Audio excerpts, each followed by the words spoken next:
Ain't no gold dope fiends left on the block. It's over. You just on the block with bricks and you can't even sell.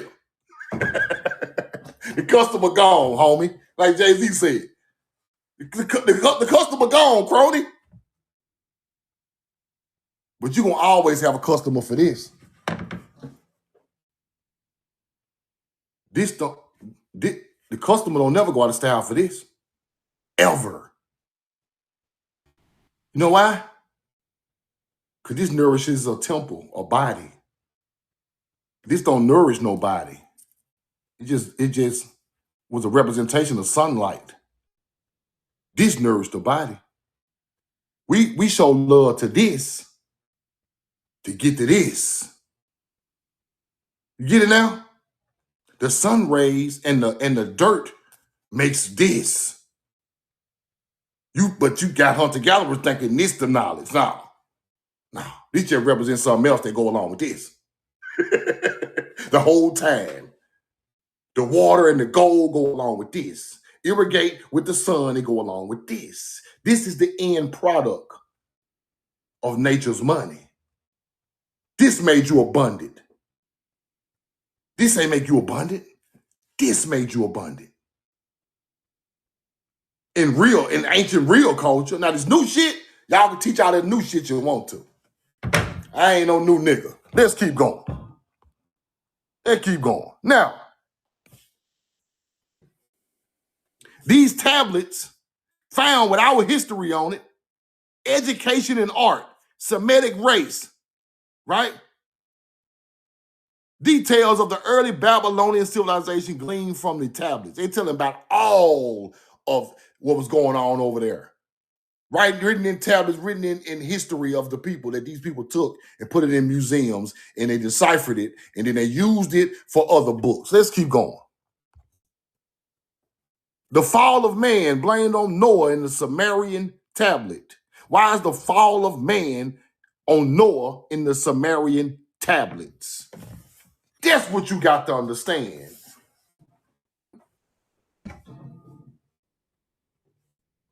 These people are not aliens and they are not from that land.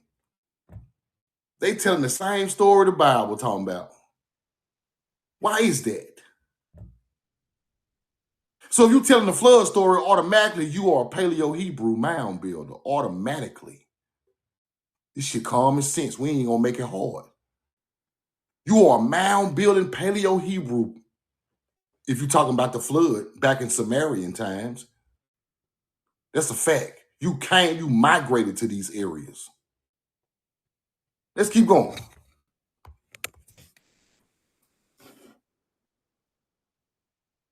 Excavated mounds with copper, some implements of the same copper from the Great Lakes was brought to the Middle East. Now watch this. Recording a Sumerian epic of paradise. Whoa! Paradise? The epic of paradise? I thought they came from outer space. Why we still talking about the paradise, the homeland? Same way the Egyptians talked about the paradise homeland, the Sumerians talked about the same thing. They ain't gonna teach you that. They're gonna teach you Enki flew down and had babies everywhere. Enki is a representation of agriculture. When they talking about Enki is messing with is having popping seeds, Enki popping seeds in the ground, not women. The hunter-gatherer put the sexual story on a real story. And we got niggas teaching a sexual story. You damn dumb. Enki had a seed with earth, with another name for earth. Now y'all talking about Enki out here raping little girls. He evil. The hunter-gatherer taught you that sexual part. That's not the real teaching of that.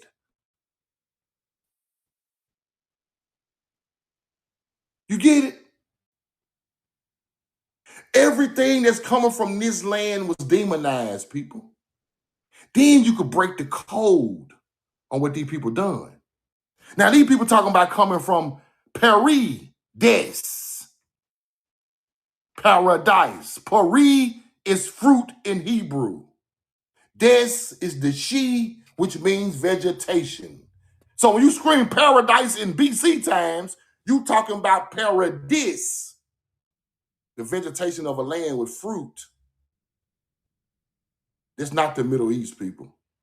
No matter how much you try to lie and cut the story up, Pari is fruit in Hebrew. Ain't no fruit in the desert until we planted it there. These people come from Timaria with this damn language, stemming off of Paleo-Hebrew language, turned cuneiform. Facts. It's still talking about the damn flood. And y'all want to call them Atlanteans. Yeah, you call them what you want to call them. But they are copper-colored Semites, Shemitic people. Semitic come from copper-colored people who moved around the world. These are not Africans. So all that Egyptian Semitic shit, the first Egyptians was Semitic. Yes, because they came there from over here. The first people on the Nile, they were Semitic. Then you mix. Africans are not Semitic. They keep lying. They don't go nowhere and build no cultures nowhere else. They don't go nowhere and teach nothing nowhere else. Arabs are nomads, but they don't teach nothing but war.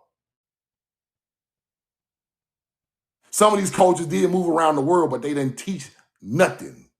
They didn't come in peace. They come to take your whole village, rape and pillage your women. You get it? We come in peace, teaching you how to farm, teaching you how to dig gold and minerals out the earth. We are the first miners. That's why these people were said to teach people how to dig gold for their planet. No, that's a lie. We taught people how to dig everything from the earth, how to find it, everything. They're the first miners. It's just that simple. The mound builders of America are the first miners in the world. We mined copper out of the Great Lakes before the people ever mined anything. So we taught them that. That became an alien story over time. It's not true. We taught them agriculture and watched over them as they done the agriculture, teaching them how to do it. Roll the coin. Let's keep going. The epic of paradise, leaving paradise, coming to the Middle East. That's what they're trying to tell you in these glyphs. These glyphs ain't got nothing to do with Trump dying, and we know the truth now, dying on the glyph. This ain't got nothing to do with that. Stop all that fucking capping, you hunter-gatherer. These are epics of paradise. As you can see here.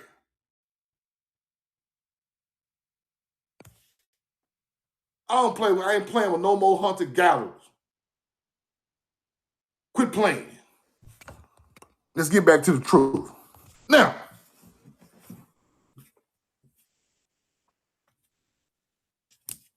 he became a gardener. Enki explains to the god how Tag-Tug escaped the plan of universal destruction. Now, this is a story of agriculture. Watch this. Regard the plants and trees whose fruits the gods permitted him to eat. This is an agriculture story, bro. This ain't got nothing to do with no damn Nibiru. I had the definition. Nibiru really means a place, people. It's not a planet, it's a place. I'm going to show y'all that receipt when I find it again. I had that receipt, I can't find it no more. Nibiru really is a place of paradise. They up here telling you it's a whole goddamn planet where these hunter-gatherers come from. And Nibiru is a paradise place. You damn dummies. Y'all been teaching the white man's story all these fucking years. Y'all make them people proud of y'all teaching their stories, bro. I bet it's a YT man like, man, I wrote that stupid ass book and they out here believing this shit. I wrote that Anunnaki story in the 1920s or 30s, and they're around here lying about their own culture. They don't even fucking know. I just made up some shit and put it in a book and sold millions. Got nigger teaching it in 2026. Got Muslims believing in it.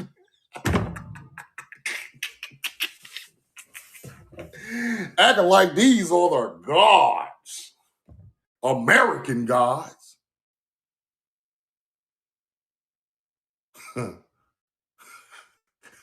It's just sad, bro. The knowledge is getting sadder and sadder and sadder dealing with these hunters. Let's keep going. We're going to break the code, though. We break the code over here. We ain't finna do this shit. We breaking the code over here. Now, the Sumerian epic conception of the failed man, right? Extreme longevity and good health. Extreme longevity of planting crops to help your people, and then good health, right? The primeval sin, right? Mentioned here, right? The flood had caused Enki to send that great catastrophe. Now, this is a mythology teaching of floods, stars, agriculture, the planet. It's all written in third person. It's all written in third person. When you speak of an Enki, you're speaking of some type of time when these stars were moving in the underworld. It's all a teaching. Just got to understand the puzzle pieces that go along with the teaching. Let's keep going. Roll the coin. The Sumerian, Babylonian, and Hebrew tradition agree in regarding man as the creative fashion in some mysterious manner by the hands of the god or God. Now, let me tell you what that means. That means that a civilized people taught an uncivilized people.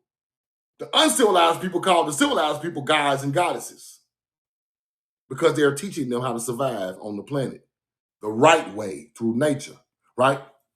Now, over time, the hunter-gatherer keeps on pushing the God narrative, gods and goddesses narrative. So hundreds of years ago, hunter-gatherers are thinking these are literal gods from outer space who taught them this. Because they have been taught so long that these are gods and goddesses over history of time. But the real story is, these are more evolved people from time who taught them that knowledge. And now you got the Pope wearing the same shit that the people came across the water and taught y'all had on. And they use their things in their books. And they use what they taught in their books. All the stuff they put out their tablets in their books. You get it? The civilization bringer became the gods. What the civilization bringer had wrote down became the poems in the Bible. But you must switch the story to make it fit with the hunter-gatherer side. Let's keep going. Right? The Sumerians, right, identifies with Noah of the biblical narrative. Now, they're from outer space. What they know about Noah in the flood? The Sumerians, whose greatest and most ancient deity was Mother Earth. There we go. There we go, the truth. The Sumerians, whose greatest and most ancient deity was Mother Earth. I thought this was a slave planet. I thought we just came here to enslave monkeys and hunter-gatherers from outer space. I just thought we just come to give me this fucking gold. Let's get the fuck out of here. Anunnaki. That ain't what happened, Craig. They were showing love to the earth, the mother goddess. You damn fool.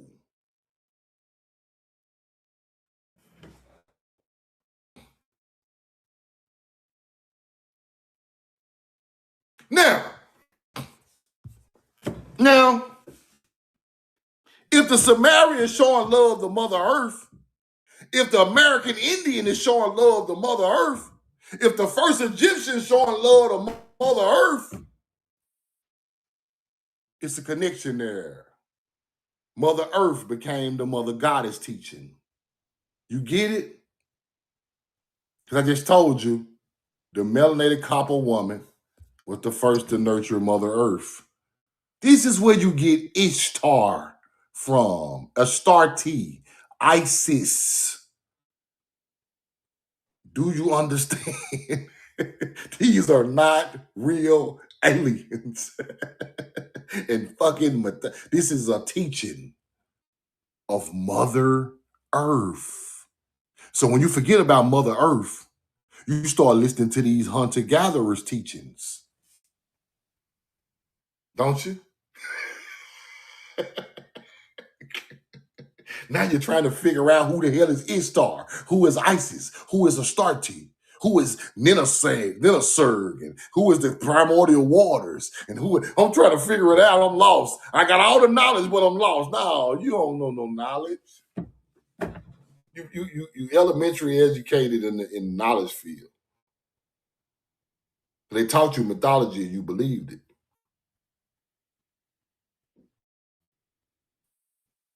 Why is the Anunnaki alien Sumerian biggest belief system is in Mother Earth if he from outer space? See, they made you downplay the planet you live on. They made you downplay the Earth and shoot your love up there.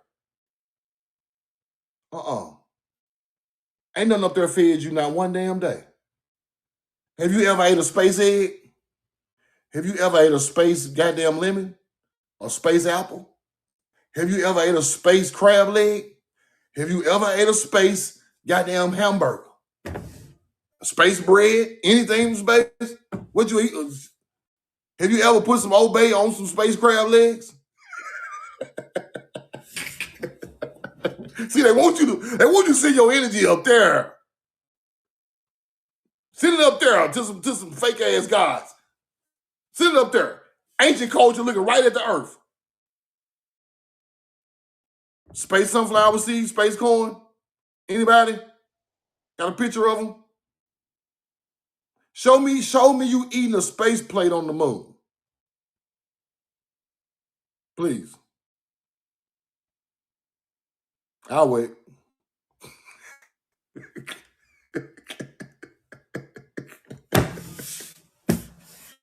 Bro, we have been taught backwards. Your ancient ancestors showed love to what fed them, people. The same way people show love to their job today, because it feed them, so-called, in an ironic twist. You show love to the planet because it fed you. Wasn't no 9 to 5 to go to work to make no money to buy no corn.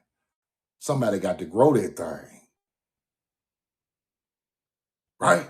And we must work together to get it going. Now, if the ancient Sumerian is showing love to Mother Earth, that's the same teaching of everywhere else. They ain't not no different than nobody else. They're overextended in the knowledge. They're lying about them. They boosting them up, making them something that they are not. So we can forget about it and won't figure out who they really were. Because these people bring all the knowledge to the Middle East, all of it. Every last piece of knowledge that them people know in the Middle East come from this bloodline of people. That's a fact. That's why they call them gods and goddesses, and they trying to blow up their ancient temples and stuff. Let's keep going. Let's keep going. Roll the coin. There was something else I wanted to show y'all. Let me see. No, I think I ain't get it. Let's go here, though. Let's go here. Now, the Grayson Cave, Grayson, Kentucky. Grayson, don't y'all forget these areas I'm finna teach y'all about. Because when you get in these areas, please go look at these places. Please go get videos and look at these places. I want your eyes to be open when you go there. And you're going to see it and feel it. Exactly what I'm finna tell y'all. Now, Grayson, Kentucky is in the area of these cave systems. It's a cave system in Kentucky. Large caves. I'm talking about huge rooms going all underground into to fresh water, coming back up under the river, going all into buildings and everything. I'm finna show you that these buildings and caves and underground labyrinths, all this stuff hooked together. All these columns and all that. I'm finna show it to you in America, right on this newspaper clipping right here. Gonna blow your mind. Watch this. The Great Cave, right? Grayson, Kentucky,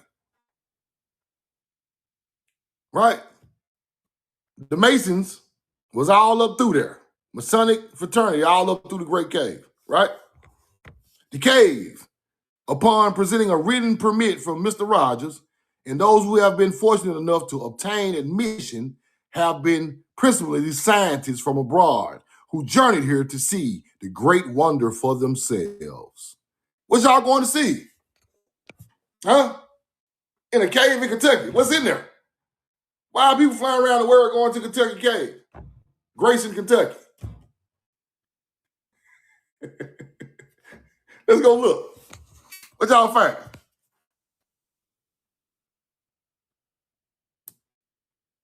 It was really necessary to take this step as the cave was rapidly being despoiled of its contents. Indeed, several of the mummies and some of the smaller Masonic emblems were carried out before Mr. Rogers even got there. Or in fact, any of our citizens realized the importance of this discovery and the preserving of the contents of the cave intact. The subterranean river, that means the underground river, has been swollen from the excessive rains the last month, that no explorations have been made in the avenues beyond it. Excavations have been made. However, the chamber of catacombs where the mummies and Masonic emblems were found are in the vicinity of the pyramid, and several tablets with queer hieroglyphics have been dug up. Also, bronze and copper vases and pieces. Let's keep going. Fire.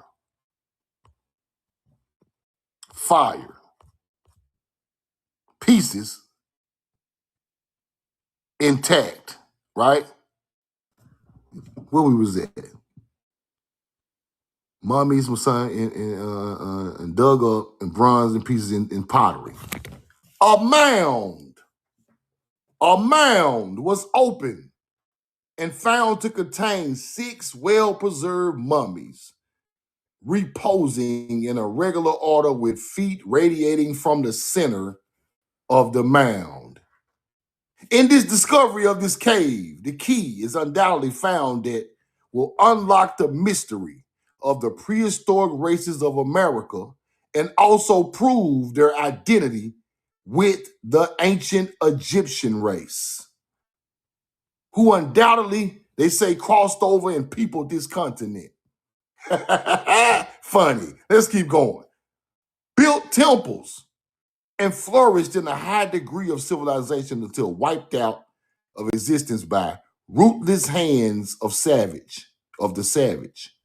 Who is the savage? Who is the savage? Who is the savage that they say wiped out some of these people? Put in the chat before I keep going. Who is the savage? Not the YTs. Not at that time. Who the savage is? Native Americans. Mongolian hardy tribes. Mongolians. Siberians. At this time, way back in that history, right?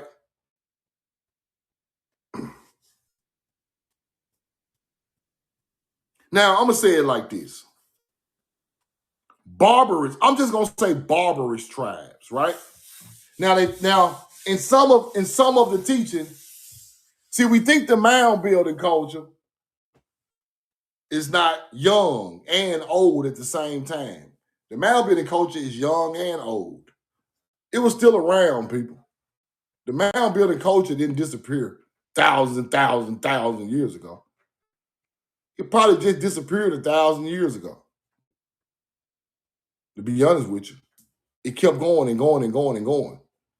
That was our teaching. We never abandoned the teaching of building a mound. Even though we built pyramids and buildings, we still built mounds, people, because it's our culture. Something that's in your culture doesn't change, right? Now, these people ran into all type of barbarous people coming over here, right? So they ran across melanated barbarous people without our culture, and they ran across hardy tribes later in Mongolian people.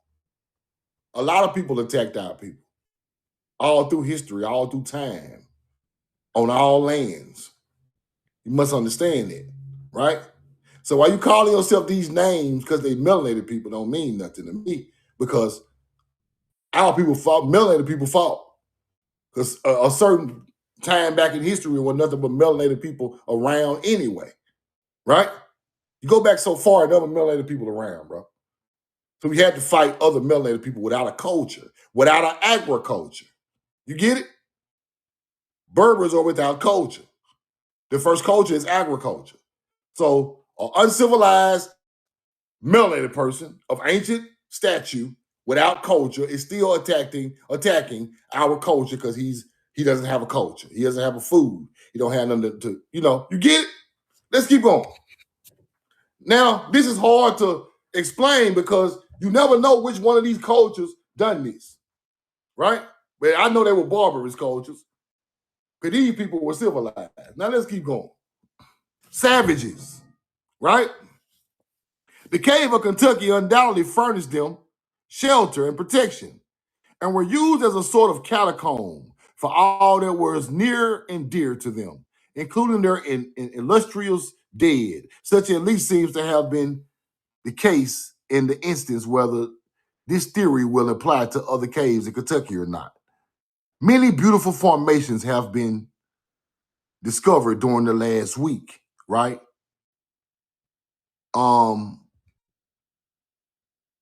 They talk about these stones and crystals, right? Like so many millions of diamonds, the pillars and columns of alabaster. The pillars and columns of alabaster. Columns of alabaster in a cave in Kentucky. Alabaster alabaster pillars in a cave in Kentucky. Let me show y'all what they look like. Let me get this laptop. I want to show y'all, give y'all an idea of what they're talking about. Roll the corner. Alabaster. Where did this stuff come from? With these columns and buildings and all of this. Who are the first people to do this stuff? Why are these pillars inside a cave in Kentucky? Then over time, the bloodlines start to build a whole building outside with the pillars. You get it? Out of the same materials that come out of the cave, limestone, granite. It's an evolution of a people. These are the real builders of these buildings. You get what I'm saying? Because the pillars and the rooms once was inside of solid rock, people, before it became a building. Right? Let's go look around. Alabaster pillars. Let me show y'all how they look on a building. I want y'all to get an idea of what I'm talking about. Roll the cone.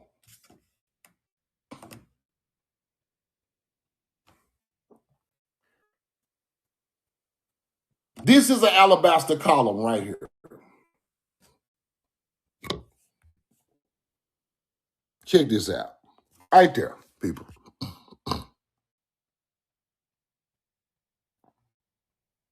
This is an alabaster column. They found some of these inside of the caves in Kentucky with mummies, people. Now you must understand the same bloodline evolving going around the world later start building buildings the same way their ancestors did inside of super ancient places. Now you see it's called a hall, right? Why would they call it a newspaper clipping? Let's go back. Let's go back. Now you understand where these buildings come from. While these hunter gatherers talking about some, they don't understand it's Tartarian. We're gonna get to it. We're gonna get to it. You're gonna understand it in a minute. We were right here. Right. Let's just see where we at. Right there. Okay. Alabaster. Let me see.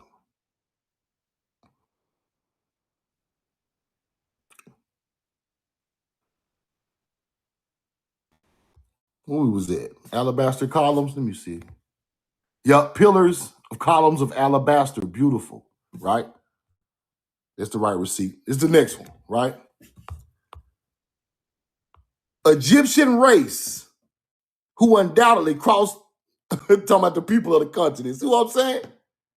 Now watch this. The caves of Kentucky undoubtedly furnish the shelter and protection. Many beautiful formations, pillars and columns of alabaster are beautiful beyond description, and it wonders will have to be seen to be appreciated. Seen to be appreciated. Let's keep looking. The Grayson Cave in Kentucky. Here you go right here, people. 20 caverns. They let people go in there and walk through them right now today. The Carter Cave State Resort Park today. Right? That's what it's called today. It used to be called the Grayson Cave because it's near Grayson, Kentucky. This is the same cave where they pulled them mummies out of there and all that stuff. Part of this cave still has columns in it. They won't let you go look at it. I got a video where they got bars up in certain places where you can't go back there. I put it on my page earlier. Y'all go check it out. But this cave, they pulled mummies out of here with hieroglyphics and columns and rooms and beautiful rooms. Let's keep going. Now, let's get into some more knowledge. The Grayson Caves has an area called the X Cave. See it? The X Cave, famous for its narrow passage that cross into the middle to form an X. X marks the spot. X shows you where the ancestor was at. Don't you never forget that. It might be a big X on a whole wall, a whole hallway like that, or it might be a small hieroglyphic X. But the X is kind of like Middle Hebrew, people. They want you to think it's Olmec. They want you to think it's Egyptian X, but it's really the second coming of a Paleo-Hebrew mound builder X. That's what it really is. Because it started with the cross, then it goes into the X. The cross, the Mississippian style cross is the oldest bloodline. Then you get into the X of the people when they start traveling using the X. So we got the X cave in Kentucky in these caves, right? It's shaped just like an X. Let's break that down. Now look at this. This is that area, right? I found this online. This stuff is on the ground, people. Look at the top. You would walk up here and think ain't nothing down there. These folk got whole damn cave streams and rooms and sinkholes and water and everything down there. This the area, right? Whole world down there. Let's keep looking. Now, the X is associated with the mark or the sign. It's called Tav. You see it? Middle Hebrew, Tav. They teach you this is Egyptian.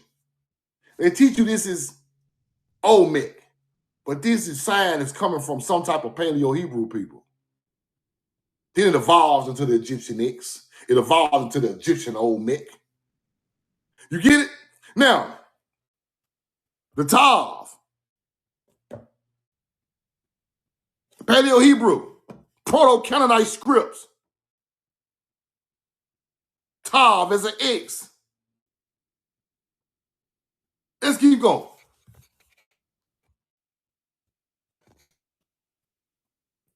Mark, sign, signature.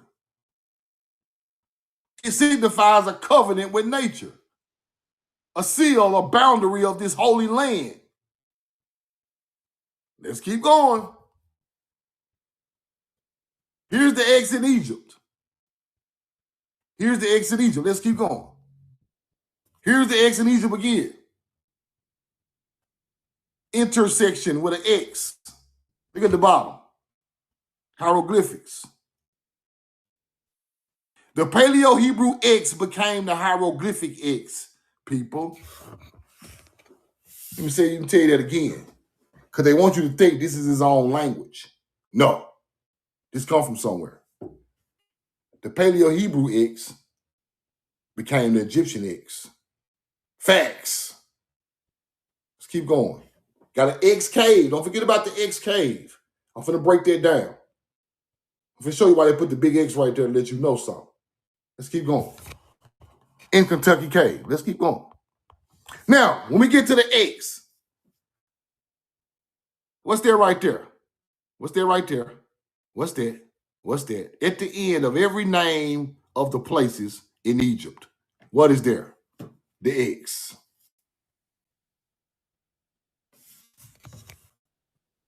The Olmecs, do you know where Zach come from? The Olmecs were really Zach. Do you know where Xi come from?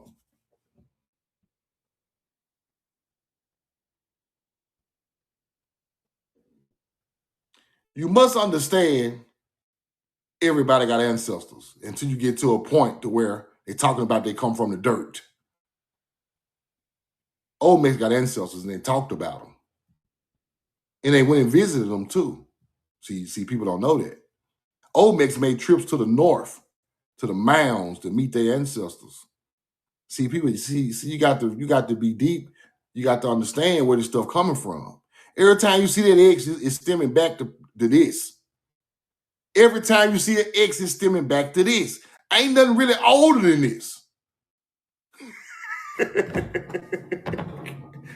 Okay.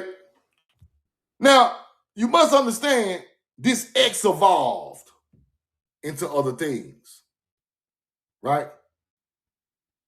It evolved to Zai people. It evolved to all that over time. It evolved even to the X in Egypt. It evolved. So what I'm trying to show you is, why is the X used for all of these cultures? But everybody want to separate the Olmec. Y'all want to separate the Egyptian. You can't separate these bloodlines, people. We talking about ancient times. Don't nobody know nothing about no buildings, no agriculture, but these people with the X and the cross. Why is that?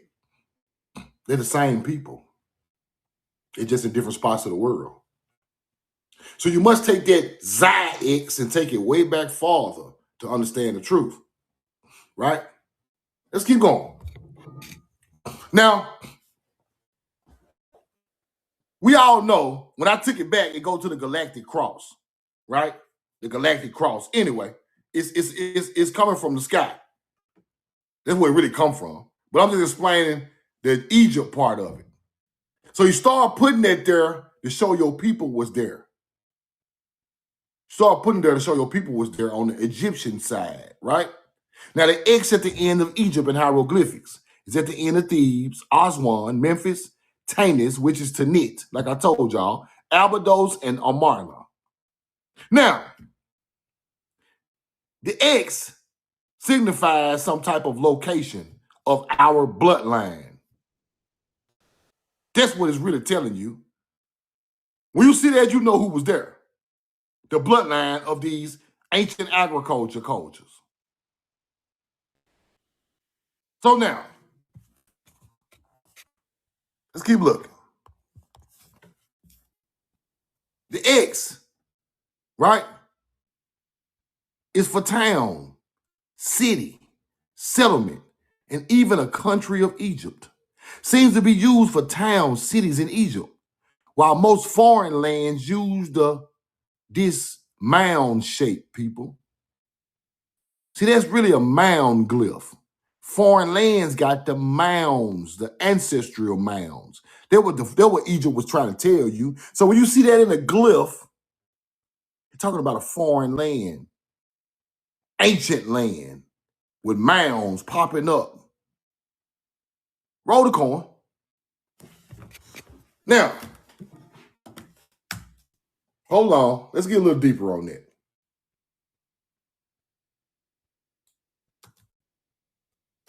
Because see, white people are deciphering this stuff now. Don't you ever forget it. White people are deciphering this. So you must go farther with the decipherment of what they're showing you, right? And they know that means foreign land.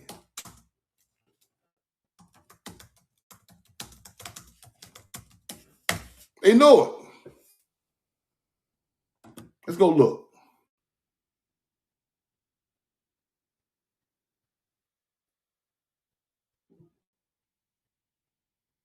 Now see, when you go look deeper and you know what you're looking at, right? Various theories of archaeological findings suggest connections between ancient mound building cultures and foreign lands, often involving interpretations of hieroglyphic-like symbols of specific traits, particularly in the Americas. Now, let's go back to the images. Ain't that the same image? The hill country, hieroglyphic, same image, right? Now, what you think of Egypt telling you about the hill country? What they trying to tell you? And they talking about they mean foreign land. What are they trying to tell you?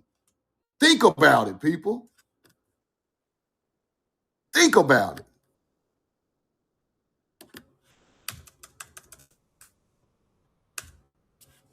Think about it. So when you put these glyphs together, they mean a certain thing, right?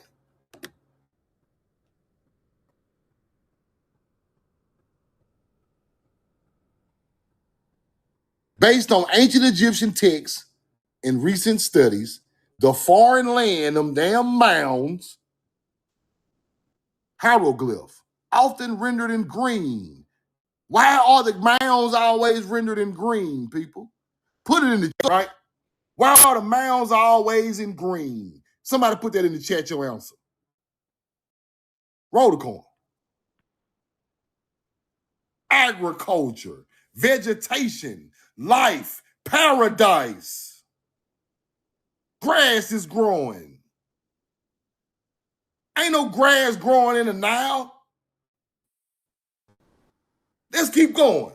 The foreign land mound, hieroglyphic, often rendered in green, refers to the mountainous regions. They try to say adjacent to the Nile. See, that's where they get the line to you at right there. The mountain region by the Nile, shut the fuck up.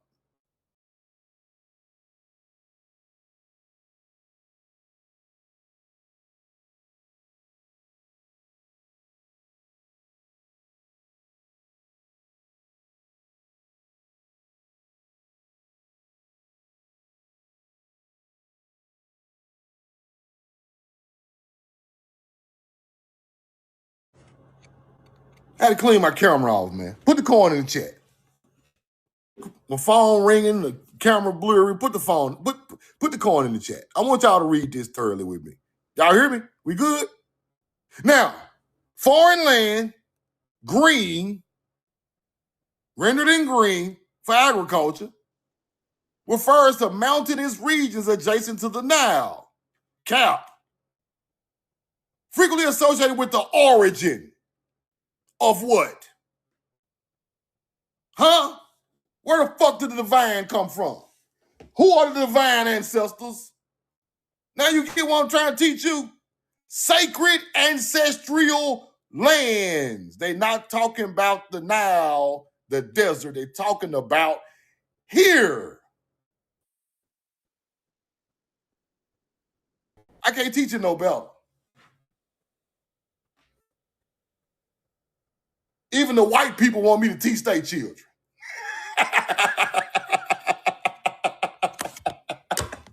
Prove now. We will pay you thousands of dollars to teach my child the real history. I'm not teaching that nigga shit. He better get it off TikTok or YouTube while I give it to my people. I'm not having no private session with none of y'all. End up in a goddamn basement. Roll the corn.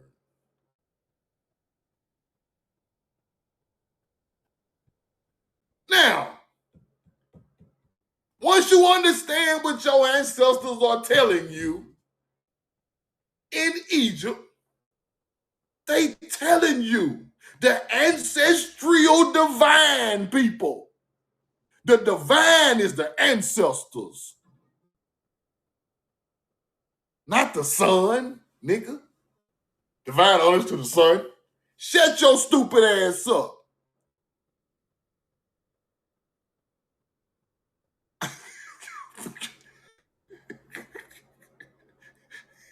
Y'all be saying some slick ass shit. The divine is the ancestors. That's who divine. That's who created the knowledge of the sun rays and the planet. Them the divine nine. The divine nine idiot.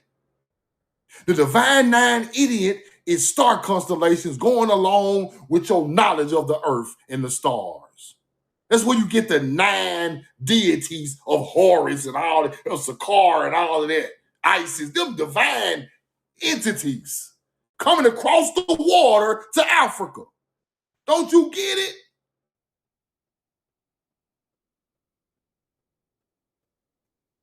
That's why they on a boat.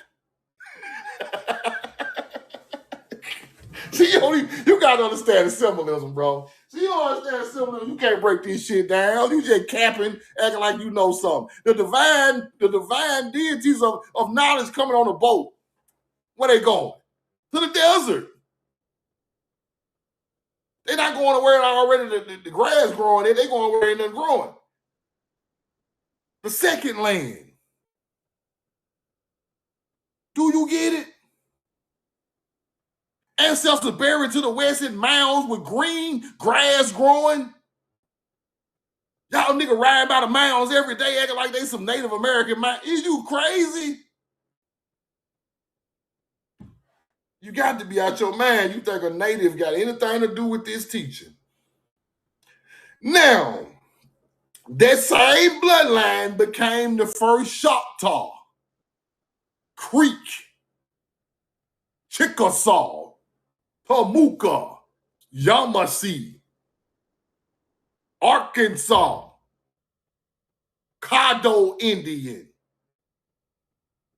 After evolving more on the land, they still live the same way them people live. Them your damn ancestors, while we sitting right here on their ancestral land, and they telling us we from Africa.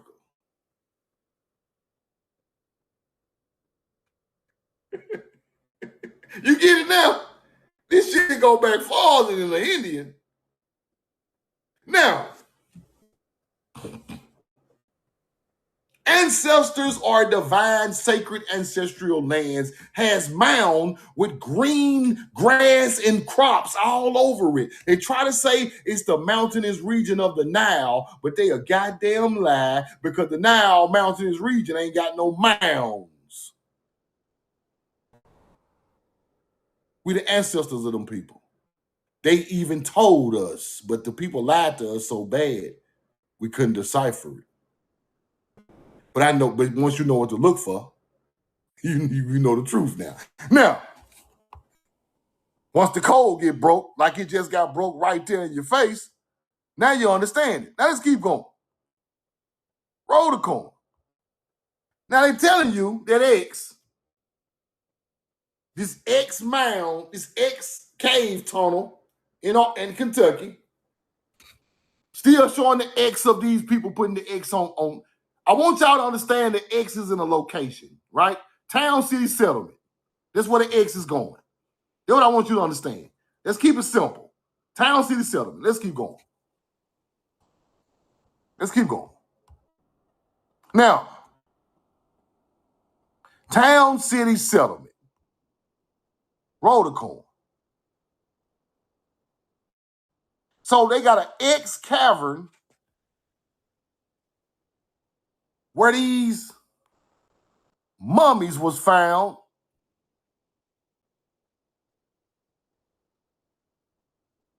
Mounds and mummies in the cave looking like Egyptians. Right there in Kentucky, at the X cave in Kentucky. Right here. They go to opening. X cave, formed as an X that goes right along with this.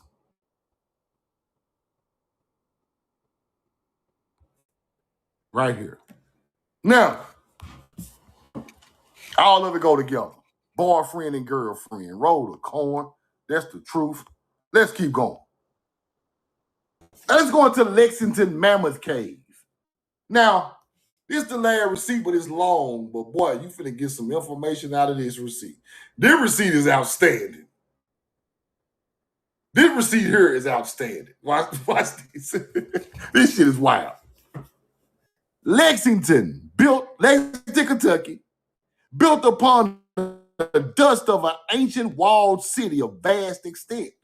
In 1776, Hunter discovered catacombs, 300 by 100 feet, 15 feet below the surface, in which were numerous mummies in the stress of war. The entrance was obliterated and its location was lost. A very old well washed with stone, found also by settlers, was not the work of Indians, Native Americans. Stone sepulchres built a pyramid formation and containing skeletons were above the surface. A mound on the east side of Spring Street, funny, midway between High and Maxwell, from which have been exhumed pottery, a stone head carved by the Aztecs, a half-burnt wood and credited with having been sacrificial altar. There, you know they got to come with that type of bullshit. A lead mine opened in 1790 showed a unmistakable sign of having been worked by Aborigines. Extensive ruins of Allegan works. Temples were leveled in buildings, the Jamestown of the West. Prehistoric defense works, right? Monuments of all sides of Lexington, notably the Russell Cave. Russell Cave testified that there were cradle of fixed dominion.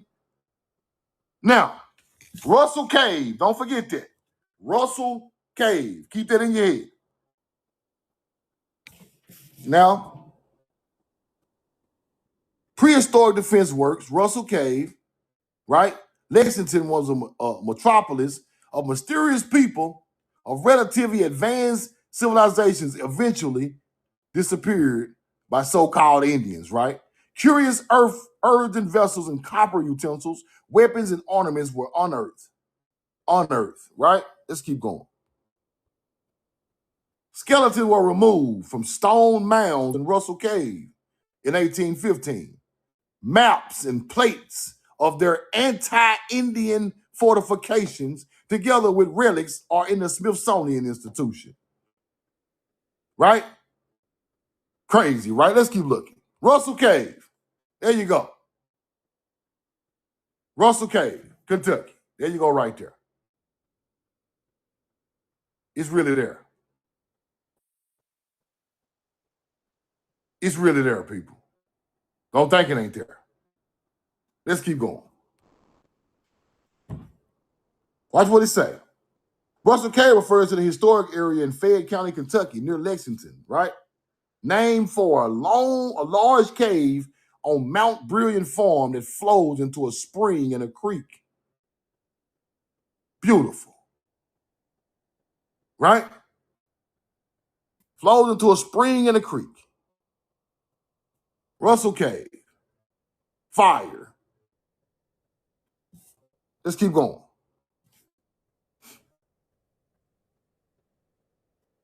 Another Kentucky cave. Mammoth Cave. Now, let me give y'all a breakdown of this story before I start reading this, because I don't want to read the whole thing. But I'm going to show y'all what I'm talking about.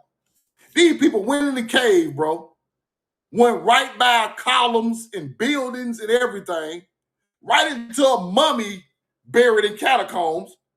Right into areas where the water is pure and warm and stays the same temperature. Going all the way through the cave and underground caverns in Mammoth Cave in Kentucky. Stone tombs with tall people buried all in there. Watch this. The cave is wonderful beyond description, right? Far surpasses the grander mammoth or cave ever before discovered. They present every appearance of Egyptian mummies. They were reposing in stone coffins, rudely, I can't see that, and from appearances may have been in the cave for centuries. They present every appearance of the Egyptian mummies. Great excitement prevails over the very important discovery near Louisville, Kentucky. He purchased 3 of the mummies cash. They were buying the mummies, people. Purchased 3 of them cash. Purchased the remainder of the mummies from the owner of the cave. They were buying the mummies out the damn cave. You hunter gatherers. Y'all were buying the mummies out the cave, bro. Y'all were eating them. Y'all ate them mummies up, bro. I know y'all didn't eat them mummies, you hunter gatherers.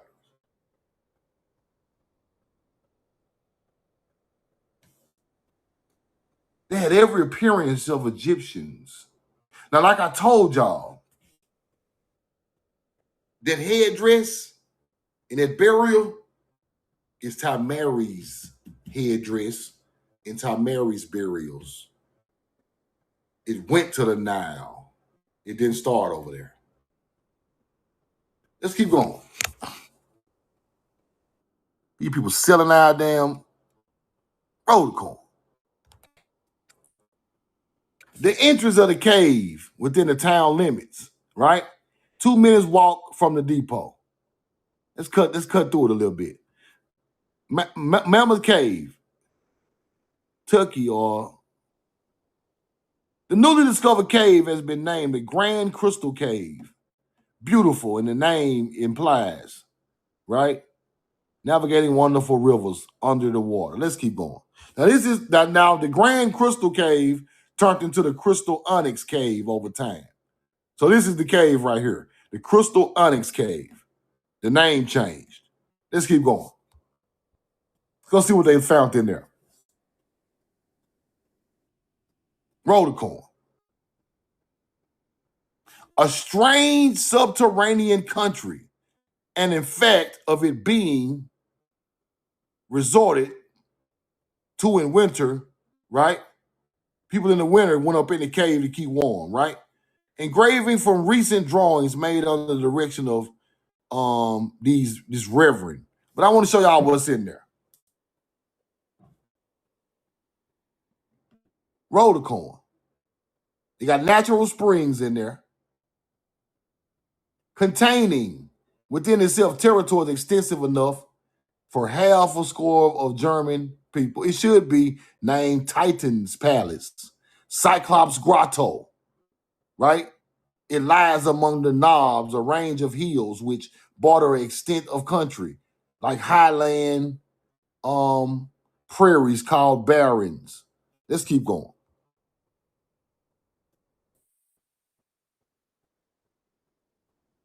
The wide entrance to the cavern soon contracts. This is when it gets interesting right here. Listen up closely. At this place, called the Narrows. This is where the X is at, people, I think. No, I'm tripping. This is another cave. But it's called the Narrows. This is another cave. The air from the Dutch depths yon blows out fiercely. Spirits of the cave and mustered there to drive intruders back to the realm of the day. This path continues about 14, 15 rods and emerges into a wider avenue floored with salt petra earth from which the stone has been removed. Let's keep going. Directly into the rotunda, a vast hall comprising a surface of 8 acres, arched with a dome 100 feet high, without a single pillar to support it. It rests on irregular ribs of dark gray rocks in massive oval rings, smaller, one seen within another, till they terminate at the top. Perhaps this apartment impresses the traveler as much as any portion of the cave, because from it he receives his first idea of gigantic proportions, the vastness, the gloom, the impossibility of taking in the boundaries by the light of the lamps. All these produce a deep sensation of awe and wonder in the cave. From the rotunda, you pass the Audubon's Avenue from 80 to 100 feet high with galleries of rock on each side, right? Jutting out further and further till they nearly meet at top. This avenue branches out into the vast half-oval hall, a hallway in the cave now, called the church. Whoa! This contains several projecting galleries, one of them resembling a cathedral chair. There is a gap in the gallery, and at the point of interruption, immediately above is a rostrum or pulpit, rocky canopy in which juts. Let me see, can I read the rest of that? The juts over. The guide leads up from the adjoining galleries. The places of lamp each side of the pulpit of flat rocks seem made for the purpose. There has been preaching from that pulpit, but this, unless it's superior to most theological teachings, it must have been pitifully discordant with the sublimity of the place. 5,000 people could stand in the subterranean temple inside the cave. Let's keep going. That's crazy.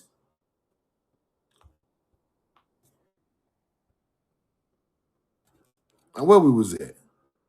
The church, past called to gallery. Obvious resemblance to that style of architecture. Here is Mummy Hall, people.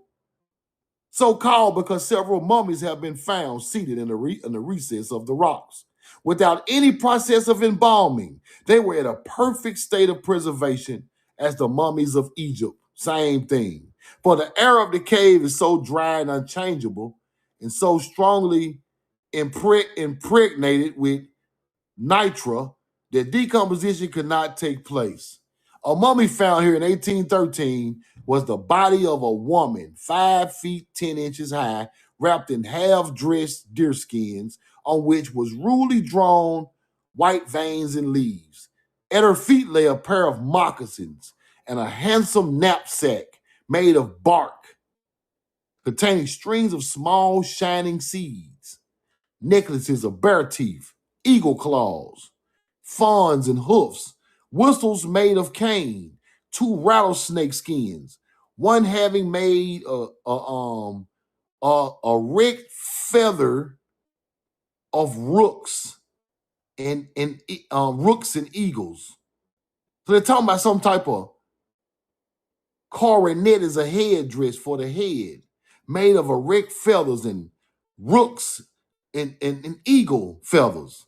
Smooth needles of horn and bone, some of them crooked like sail needles. Fire, deer senals for sewing, and a parcel of 3, let me get that, 3 thread resembling twine. I believe one of the mummies is now in the British Museum. Now one of the mummies is in the British Museum. From Mummy Hall, you pass into the Gothic Avenue, where the resemblance of a Gothic architecture very increases. The walls drawn out, pointed arches, and pillars on the sides of which are various grotesque combination of rock. One is an elephant head, the tusk, sleepy. Now let's stop right there. That's enough. That's enough. Roll the call. Y'all get the picture. Do you get the picture?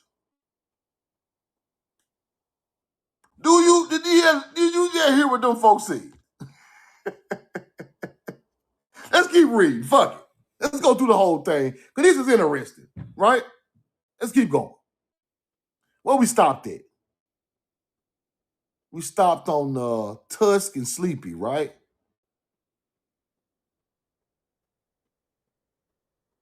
We stopped quite perfect. The trunk is very distant, recedes, and loss of the rock.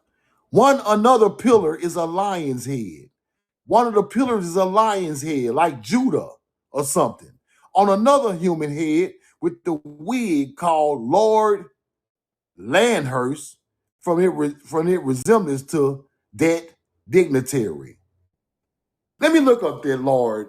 Let me look that up. That's crazy right there. Now, all this stuff is going through different layers of a cave. In Kentucky.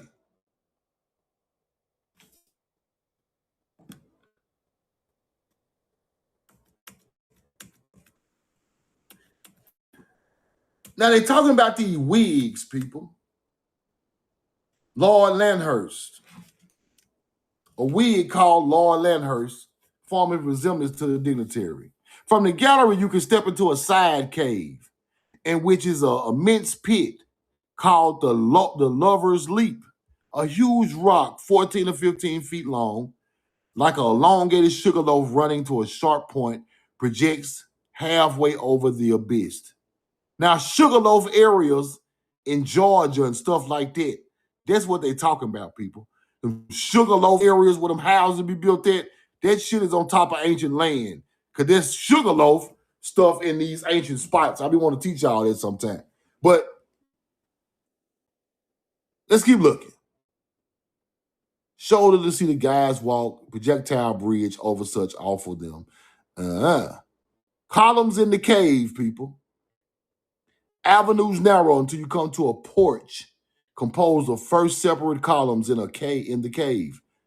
The stalagmite formations unite in these irregular masses of brownish yellow, which the light shines through them, look like the transparent amber. They are as a clear tone bale. A pender mass called the bale has been unfortunately broken by being stuck too powerfully. The porch of columns leads to a Gothic chapel, which has the circular form appropriate to a true church. A number of pure, that's that celestite, that's some out the columns, filled, right, with arches, which is many places form a perfect Gothic roof. Crazy. Let's keep going. This inside a cave now. Don't get this stuff twisted. This is inside a cave. Crazy. Now, here we go. Just like I taught y'all. Watch this. Watch this. Gothic cave arches, grottos. When me and Casey Macon were telling y'all that them damn grottos that sit on Notre Dame campus are ancient culture grottos. So they're sitting there telling you that these grotto and Gothic roofs and grottos coming out the ground, they turned this stuff into churches. Now watch this. In colleges, under the arch, armchair, the formation of a human figure. The chapel is most beautiful specimen of the Gothic in the cave. Two of three of the columns have richly foliated capitals like the Corinthian columns. Corinthian, there you go. Them Corinthian columns was all over here. We took that style of building around the world, people. Now they get to call it the Satan's council chamber. This is where they start to demonize your people for their ancient culture. Oh, that's Satan's chamber. Oh, that's Devil's Lake. Oh, that's Devil's Cave. And why y'all be, that's Devil's Tower, Devil's Peak. See, every time they put the devil on it, them your ancestor live right there in ancient time. They throw the devil on it. Devil's Tower, Devil's Lake in Wisconsin, the Devil's Chamber in Kentucky, the Satan's Council. See, that's what they do. How you got Corinthian columns in the Devil's Chamber? You hunter-gatherers. You got Corinthian columns, beautiful in the Devil's Chamber, huh? Y'all demonize the nature's people of America. Y'all demonizing when we went across the world and taught y'all as everything. Y'all still demonizing them. Y'all gonna stop that. Now, roll the coin. Lucifer on his throne. See? Imitation of Gothic architecture to that of the Egyptian. The series of Egyptian tombs in its place, angle, meeting point, serving several caves. Now, what these people are doing is what I want y'all to see. I want y'all to show y'all this stuff real. I want to show y'all this stuff is real. Now, it's a part in here I want to show y'all. Let me find it. It's a name of a something they put there. Cave, Martin's Pictures, Council, considered to be. It's something I want to show y'all in this receipt. Might be at the top. Let me see. The ballroom. School of Theo. This is Christianity, people. The school of these people come to these chambers, and then they come back and use it as church stuff, right? And then they put their Greek symbolism on top of ancient culture. This is what they doing, right? From the center of the rise of the mountain of big stones, rudely piled on one on another, in a gradual slope, 100 feet high. On the top rests a huge rock as big as a house called Satan's Throne. You get it? Ancient culture put that rock up there. Y'all call it Satan's Throne. You get it? They demonizing your culture. Now, let me see, can I find that receipt? Hold on. Might be here. Hold on.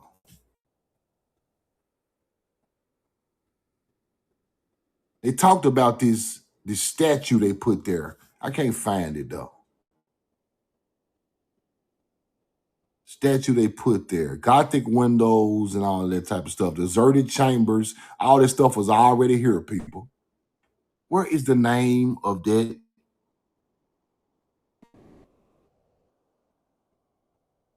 But I want to show y'all something.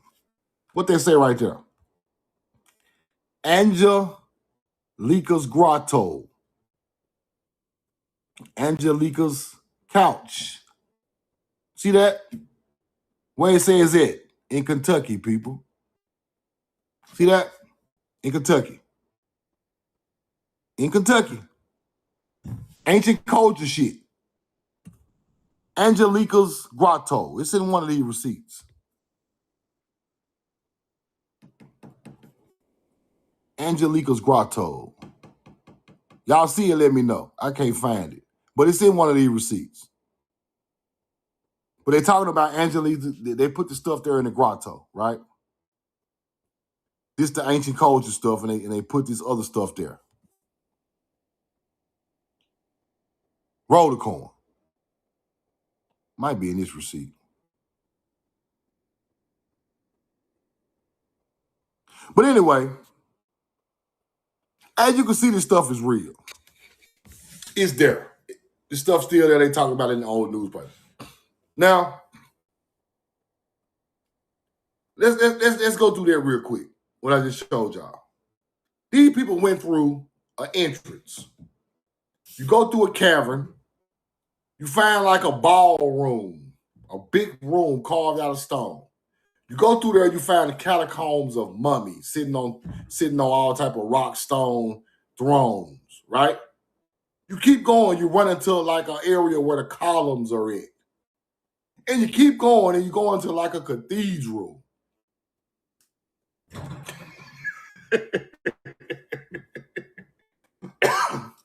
Every great thing built in the world got one of them on the front of it. The entrance was shaped like a pyramid. They blew it up. They told you that. Then you go into the big ballrooms. Then you go into the burial of the mummies around the wall in stone. Then you go into a room with pillars, Corinthian pillars. Then you go into another room that looked just like a Catholic cathedral. What did that teach us? What does that teach us? That teaches us that all of these building styles come from a certain people. The pillars, the pyramid, the ancient so-called Tartarian churches. That teaches us that the ancient culture was already building stuff that looked like these things that came later inside of caves. You get it? And they was using the same materials that they done in the ancient times, pulled it out and built Capitol buildings. Because it's the same structures, but they're just not in the cave no more. Now you evolve to build these structures outside in the middle of Kodesh, outside in the middle of ancient farmland. And you go in there and you store crops and you show respect to the earth, a meeting place for our people. Now, hunter-gatherers came and found these buildings already here. Already here. And turn them into Capitol buildings, Senate buildings, schools, churches. You get it? Because ain't no way all of them structures built inside no cave in America, people. And then y'all found mummies there. So that further lets me know these building styles that y'all call Corinthian columns come from here. Prisons, you're exactly right. The bloodline of the builder of those buildings, the so-called fake Tartarian name, they say it came from one of the tribes of America. So all that building around the world in Greece came from us. The first pyramids on the Nile, us. Sumerian mounds, us. All them buildings in Russia called Tartarian buildings later on down in history, us. All them castles sitting up on the mounds, us. Because the building style they are speaking of inside this cave has to be ancient. Anything built inside of a cave with rooms is some of the oldest places known to humankind, to mankind. You build an elaborate living quarters with 12 rooms with fresh water running beside them in a cave. That is ancient. Used for protection. Used to confuse you when you come in there so they can go upside your head because you don't supposed to be up in here. Now,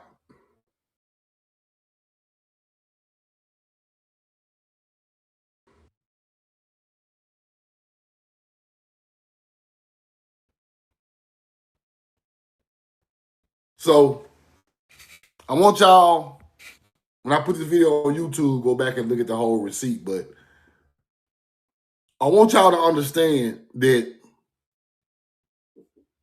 the only way you can decipher this stuff, you got to see it.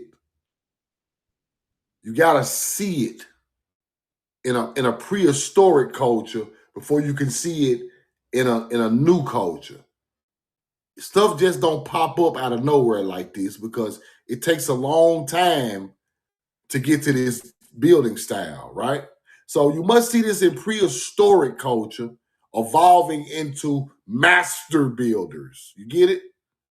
They were master builders in the cave, but once you get it outside and put it under structure on its own, it's sure enough a master building place.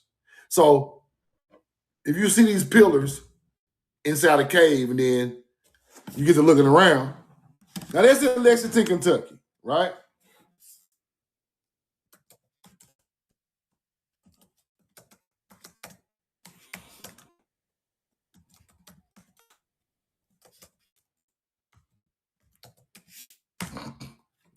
Now, you get to seeing these pillars inside of caves with domes.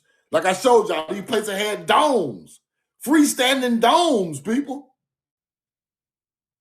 built out of rock in a cave. Up there by the ground, you can see the sunlight coming through the dome down underground. This shit was built elaborately. Now, when you get to seeing this right here, and then you get to asking yourself, who built it? Who built this in Kentucky? Lexington, Kentucky. Who built it? Who built it? They just showed you inside the cave the pyramid at the front door. Then you get columns and domes. You get it now? This our building style, people. This our shit, people. Roll the coin. All the building styles around the world that are monumental, I just showed you in a cave in Kentucky. Because if we didn't have no ancient culture building this stuff, it wouldn't be in no cave. Because that is the oldest form of stone building inside of a stone cave. Then you evolve to start to pull the stone out of the cave or the quarry and build the building outside as you evolve. That's where these buildings come from. That's why I researched mound builders and mounds found along the quarries of where the granite and limestone come from to build these buildings. It's always a cave. It's always a mound and a cave where the limestone that built the damn Capitol buildings come from. Our people are still buried there. 8 acres underground is massive.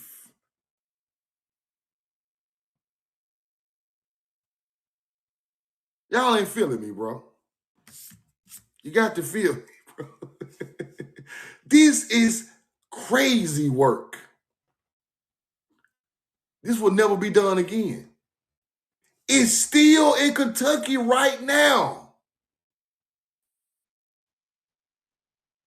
They got gates up in the cave, people.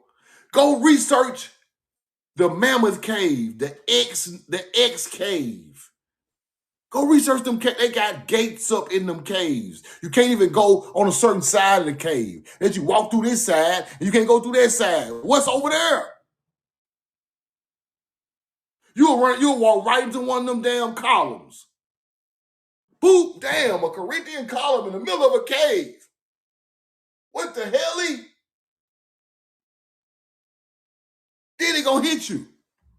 Man, come on. This ain't no Native American. This nigga that built the whole cave with beautiful Corinthian alabaster columns. Them the same columns on the Greek buildings.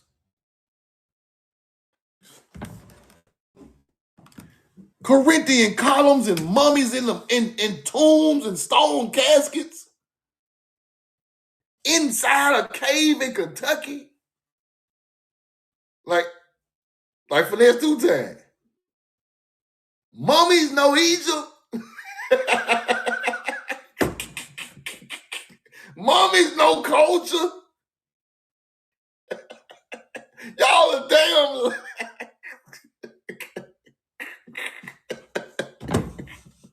Y'all lying, bro. Ain't no way.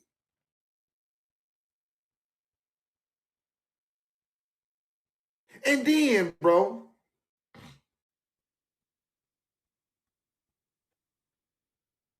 all of these Capitol buildings all over America, people. Just imagine how this place looked before they tore it up. The remnants of our people still there, but they tore down the other buildings around it.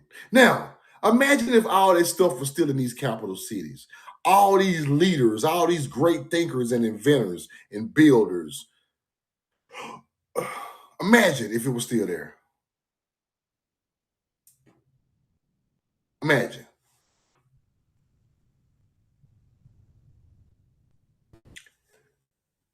Imagine. So when we go back and look at the World's Fair, and we got dumbass niggas teaching, look at the building got Morocco on it. Look at the building got Spain on it. Look at the World's Fair, it got Italy over there. There go Palestine. Shut your ass up. Don't you know the World's Fair flew in these coaches to set up a shop and teach their culture on the World's Fair? That ain't what the buildings come from, fool. It's called the World's Fair, nigga.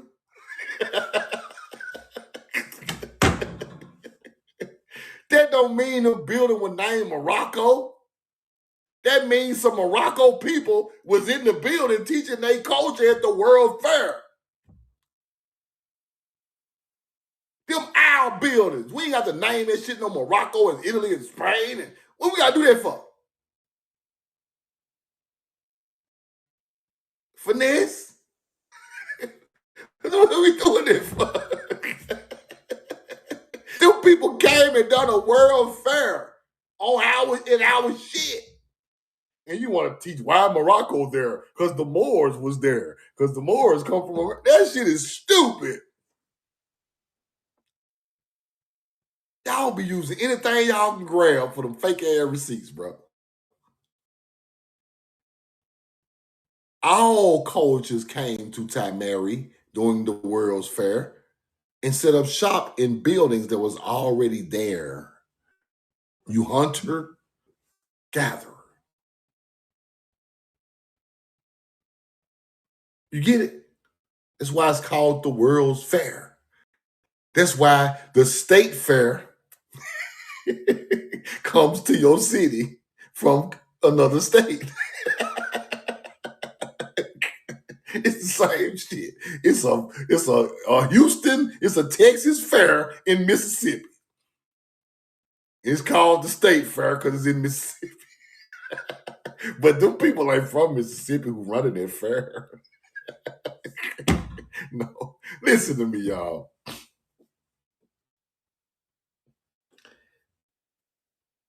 We've been conditioned to learn at a rate that is messed up. We've been conditioned to learn certain things that ain't true at all. We've been conditioned because people push it off on us so much, our mind starts to accept it, right? We can't accept this knowledge no more. A lot of this stuff is just pushed on us, right? Give you an example. Let me give y'all an example. Now, what you must understand about motherfuckers pushing knowledge on us, it ain't got shit to do with the truth. People are pushing a narrative that doesn't go with the truth, right? Let me see what this is. I got to teach this one more time.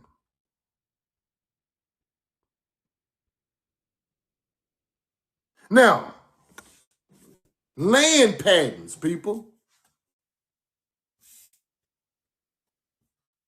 19th century policy of a land allotment.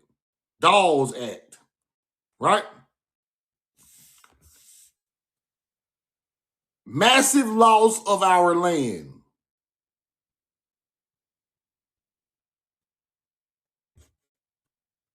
If you're looking for land patents on the southeast, what happened to them? The government sold off land that had been confiscated from indigenous people in land patents for colonizers. So the original land your ancestor was on got sold to a hunter-gatherer land patent long time ago. Yo, what kind of land patent they gave you?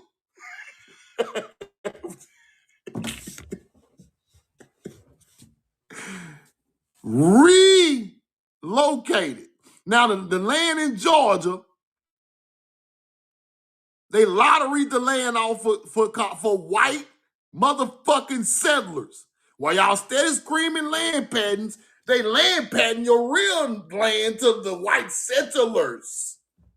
They gave you a land patent in the West, Oklahoma. Nigga, let's get down to the truth.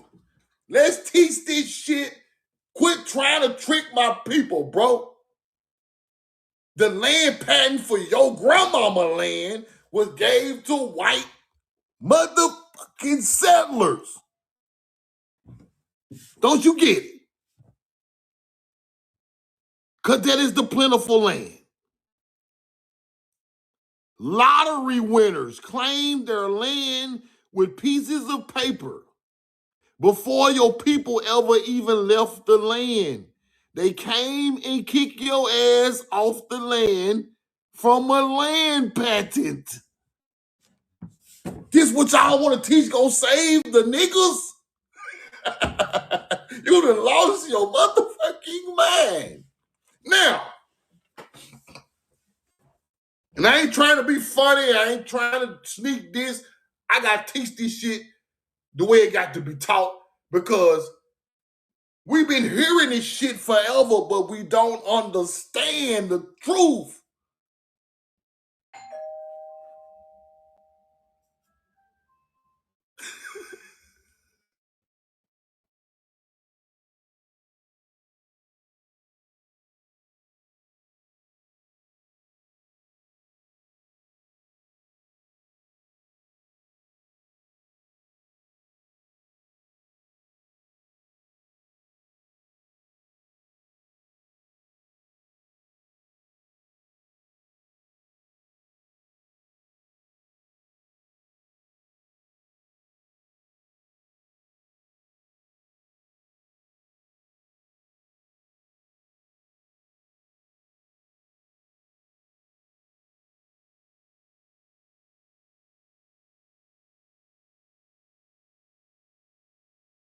Put corn in the chat. Corn in the chat. Corn in the chat. My kinfolk outside, they on my ass. I got to do something for them. But anyway, white settlers took the land in the southeast, people.